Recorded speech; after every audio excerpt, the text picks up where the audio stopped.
পেঁয়াজ রসুন ছাড়া সম্পূর্ণ নিরামিষ পদ্ধতিতে কচি পাঁঠার মাংস রান্না করার জন্য প্রথমে নুন, হলুদ, সর্ষের তেল আর লেবু দিয়ে মাংসটাকে ম্যারিনেট করে প্রায় 1 ঘন্টা রেখে দিতে হবে। আপনারা চাইলে আরও বেশিক্ষণ রাখতে পারেন, তাতে কোনো অসুবিধা নেই।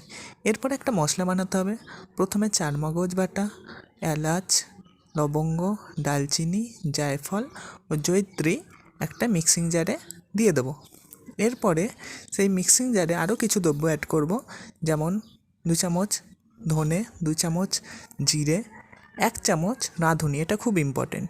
এছাড়াও আদা কুচি, কাঁচা লঙ্কা, টমেটো, লঙ্কার গুঁড়ো, হলুদ গুঁড়ো, সামান্য চিনি, তার সাথে জল ও কয়েকটা গোলমরিচ দিয়ে সেটাকে একটা সুন্দর মিহি পেস্ট করে নেব।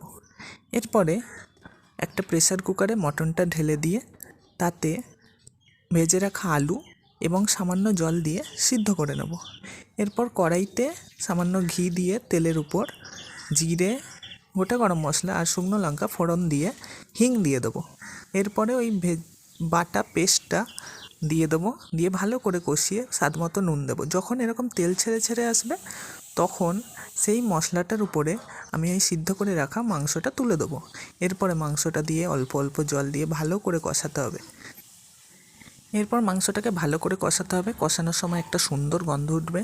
যখন দেখবেন তেল ছেড়ে ছেড়ে আসছে তখন কাঁচা আদা দিয়ে সেটাকে নাড়িয়ে চাড়িয়ে তাতে আলু দিয়ে তার উপরে পরিমাণ মতো জল দিয়ে আবার সিদ্ধ করতে হবে এবং তারপরেই রেডি হয়ে যাবে আমাদের